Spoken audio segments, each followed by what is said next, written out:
Hello friends, स्वागत है आपका अपने चैनल स्टडी बिहार में। तो आप लोग कैसे हैं? आई होप आप लोग अच्छे होंगे। तो आज की इस वीडियो में हम लोग कक्षा 10वीं के संस्कृत का चैप्टर 5 भारत महिमा शीर्षक पाठ के बारे में पढ़ेंगे। इस चैप्टर से मैं आपको जितने भी objective question matric Bihar board में पूछे जाते हैं उन सभी क्वेश्चन को मैं बताऊंगा। अगर आप मैट्रिक परीक्षा की तैयारी कर रहे होंगे तो चैनल को सब्सक्राइब कर बेल आइकन प्रेस कर दें ताकि आगे आने वाली वीडियो का अपडेट आपको मिलता रहे। और वीडियो को बिना स्किप किए अंत तक देखिएगा ताकि आपकी परीक्षा की तैयारी बेहतर से बेहतर हो सके। तो देखिए, इस चैप्टर से आपसे ऑब्जेक्टिव क्वेश्चन कैसे पूछा जा सकता है कि भारत महिमा पाठ के रचनाकार कौन है। भारत महिमा पाठ के रचनाकार के बारे में पूछेगा तो क्या बताइएगा? महर्षि वेद व्यास बताइएगा।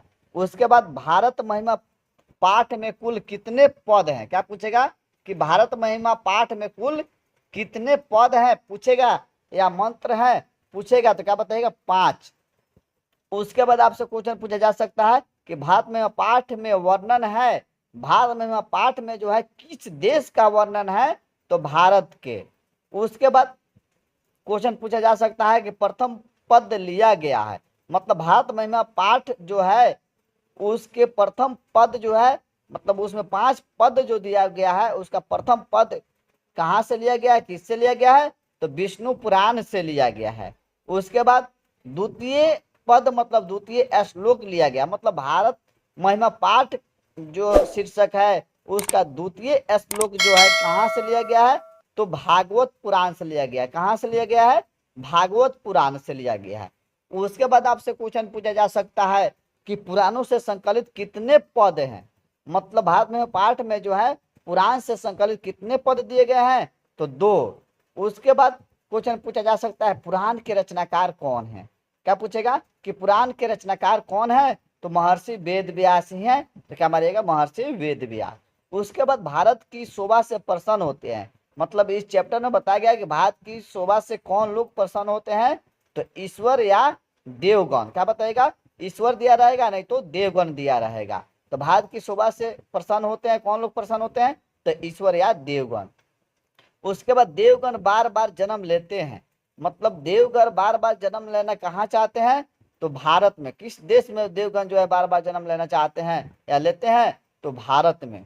उसके बाद क्वेश्चन पूछा जा सकता है कि जगत का गौरव कौन है। क्या पूछेगा कि जगत का गौरव कौन है, तो क्या बताइएगा? भारत। जगत का जो गौरव है भारत देश है। उसके बाद आपसे क्वेश्चन पूछा जा सकता है कि भारत की महिमा गाते हैं, मतलब कौन लोग भारत की महिमा गाते हैं, तो भारत की महिमा जो है ईश्वर लोग भी गाते हैं, मतलब देवगण।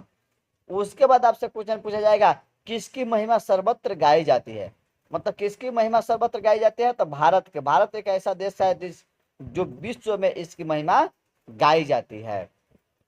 उसके बाद आपसे क्वेश्चन पूछा जा सकता है कि हम सबको भारत के प्रति होनी चाहिए, तो हम सबको भारत के प्रति क्या होना चाहिए? देशभक्ति होनी चाहिए। तो क्या मारिएगा? देशभक्ति। उसके भारत भूमि कैसी है पूछेगा, तो क्या बताइएगा? विशाल, निर्मल और वात्सल्य, मतलब भारत भूमि के बारे में पूछा जाएगा तो यहाँ 3 ऑप्शन दिया रहेगा, तो इनमें से सभी मारिएगा। उसके बाद क्वेश्चन पूछा जा सकता है कि भारत भूमि जो है सदा सेवित है। भारत भूमि जो है सदा किससे सेवित है, तो सागरों से, पर्वतों से, झरनों से और नदियों से मारिएगा। उसके बाद आपसे क्वेश्चन पूछा जाएगा कि भारतीय धारा कैसी है। भारतीय धारा कैसी है, तो भारतीय धारा जो है विशाल है। तो क्या मारिएगा? विशाल। उसके बाद आपसे क्वेश्चन पूछा जाएगा स्वर्ग अपवर्ग पद मार्ग भूत देश जो है, मतलब सभी चीजों में परिपूर्ण देश कौन सा है, तो भारत है। क्या पढ़िएगा? स्वर्ग अपवर्ग आत्म पद जो है मार्ग भूत देश जो है कौन सा है, तो भारत। उसके बाद विष्णु पुराण से संकलित है, विष्णु पुराण से संकलित जो है क्या है, तो गायत्री देवा स्वर्ग जो है विष्णु पुराण से संकलित है। उसके बाद आपसे क्वेश्चन पूछा जाएगा कि भारत महिमा का आधुनिक पद रचा है, क्या है, तो अध्यक्ष ने। किसने रचा है, तो अध्यक्ष ने। उसके बाद पूछा जा सकता है कि जगत का गौरव कैसा है, तो जगत का गौरव जो है कैसा है, शोभनीय है। क्या मारिएगा? शोभनीय मारिएगा। उसके बाद आपसे क्वेश्चन पूछा जा सकता है इस चैप्टर से कि जाति धर्म के भेद से युक्त लोग भारत में रहते हैं, मतलब जाति धर्म से भेद से युक्त जो लोग रहते हैं, भारत में कैसे रहते हैं, तो एकता से, एकतत्व भाव से रहते हैं।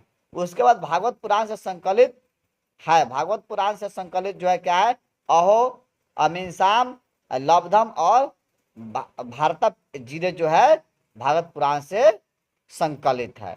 उसके बाद इस चैप्टर से आपके मैट्रिक बिहार बोर्ड में पूछा गया है कि इसका संदेह विच्छेद करने के लिए पूछा जाता है, तो स्वर्ग अपवर्ग पद मार्ग भूते जो है इसका संदेह विच्छेद पूछा जाएगा, तो स्वर्ग प्लस अपवर्ग प्लस आश्म पद मार्ग भूते मारिएगा। तो इतना दिया रहेगा ऑप्शन में, संदेह विच्छेद में भी दिया रहेगा आपको ऑप्शन में, तो इसको आप ऑप्शन में मार दीजिएगा, तो इसका संदेह विच्छेद यही होगा। तो दोस्तों अगर वीडियो अच्छा लगा हो तो वीडियो को लाइक करें और चैनल को सब्सक्राइब करें। जय हिंद, जय भारत।